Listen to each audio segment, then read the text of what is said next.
housing market, Greenville, North Carolina, January 2023. But first, let's hit it.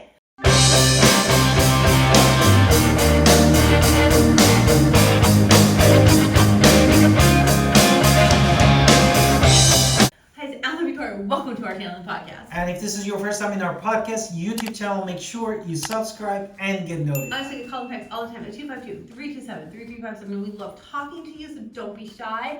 That's why I've come up really super close. Don't be shy, I love talking. And first, we wanted to say Happy New Year 2023. And we want to start with the inventory, supply and demand, which is the main things that actually drive the market, the housing market, and give you some suggestion based on the numbers and what we see. Right, so I want to talk about active homes or homes that are currently for sale. What is a pending home? And those are that under the contract. Right, and sold homes are ones that just sold within the month. So they finished, somebody just got keys to their new house. Therefore, the inventory is really includes active homes that they are in the market and pending homes that under the contract. Right, so now let's talk about this. Right, so I want to talk about the year over year, and I'm going to go backwards in time. In November 2021, sounds crazy and so long ago, there was 103 homes for sale in all of Greenville. And where? In Greenville. At what time?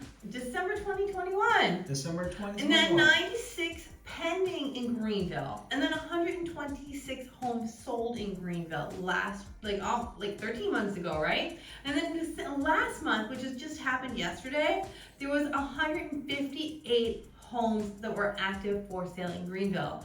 There's 67 were pending and 70 actually sold. So this shows us year over year changes. What are the percentages? And active homes, basically, we had increase of 53.4%. And pendings, those that were under contract, 30%, 30.2% decreased. And what about the home sold? And the home sold decreased again 44.4, which makes sense because of the rate and everything. The number of the house that went under the market, under the contract, became less. Well, we're going to give you more information, but just from that information alone, you can glean there's more houses for sale and there are less buyers out there. Those are just the simple facts. Now let's talk about days on the market as a result of that. And then we wanted to basically talk about the days on the market. One of the factors that actually driving the market is the days on the market, how fast the house goes. Mm-hmm. And then my wife is going to tell you that really the buyers had the more time this time to make a decision. Right, so December 2022, there were 25 days on the market, which is actually an increase from November 2022, which had 27 days on the market. But either way, if you look at last year as your comparable, there were only 20.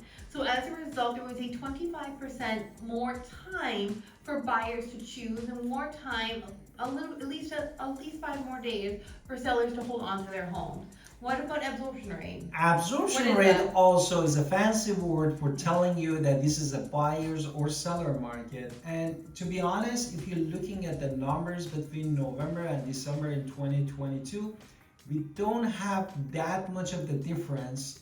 But if you're looking at December 2021, we have definitely huge significant difference, which is 80.26%.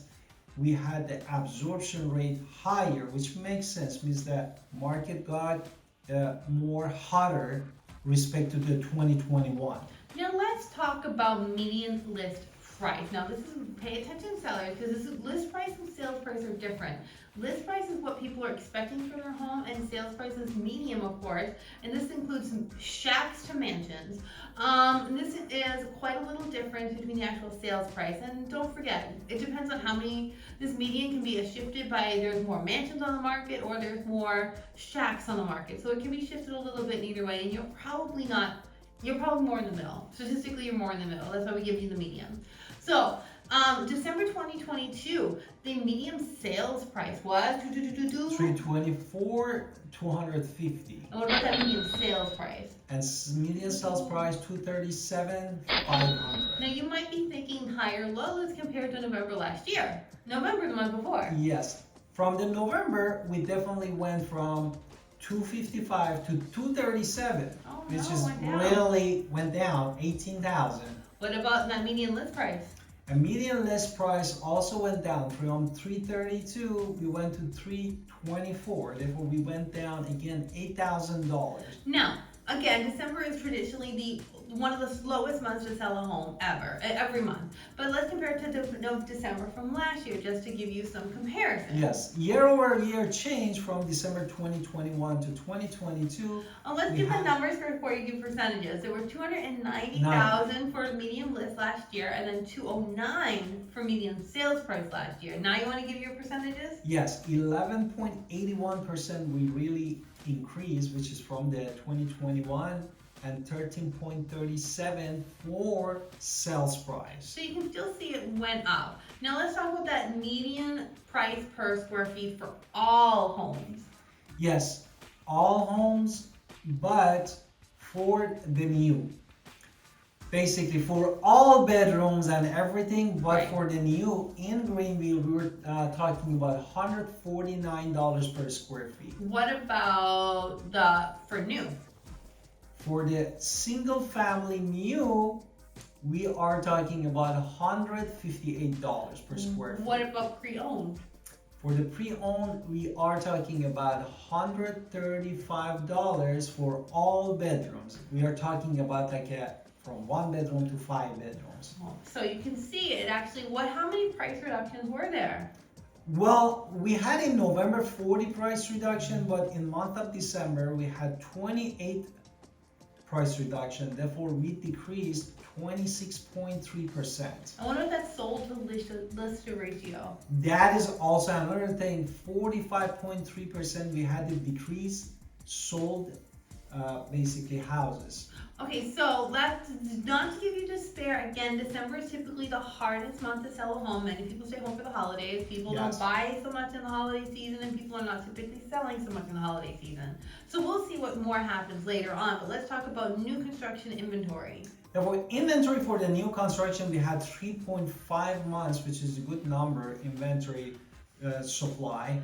And what about the previous? Okay, so if you're a buyer, really think about that new construction because there's supply there, and more is growing, so that's great. Whereas if you look at a pre-owned house, what is that number? Is 0.9 months, which is less than a month. Right, so if you're looking for a home, honestly, your better deals right now are going to be, hey, let's talk about new construction at this moment in time. Now let's talk about home values. Exactly. The home value is basically in December 2021. For all homes from shacks to mansions. We had 190.77. That was last year. And in end of December, which is like 2 days ago, we had $217,881. So if you look at year-over-year home value of all homes, it is up how much? 14.6% increase. Now you think these numbers are crazy or whatever. We still have amazing deals here because let's talk about on the buyer side. Let's talk about the rental market. Rental market for all bedrooms, most of people they pay $1,500. This is for all bedrooms. So that is a year-over-year change of $250. So honestly, for $1,500, there is definitely something you can buy in Greenville and North Carolina, which is an amazing opportunity because so many people in this country don't even have any opportunity to buy, and you have those opportunities here, which is great for us. Now let's talk about it if you're a buyer. If you're a buyer, what do you want to say? If you're a buyer, you should look at a couple things. First of all, the inventory increased especially last year, as we said, 53%. The second thing we said that the median sales price from 255 went to 234, which is again good leverage for the buyers. All right, so you can make a deal. The third things we said that the days on market is longer, which is you have more time to make decision, make your loan ready. And number 4, basically the rentals market is crazy. Respect to the last year, we have $250 extra for paying the rent. So sellers, you notice that we still said we were positive from year-over-year changes, which means there is still definitely appreciation that has happened in your home, and you are still going to get more money than you would have otherwise. So it's still a good time if you are really thinking about it. Don't forget to call us and subscribe in our channel, and see you next month.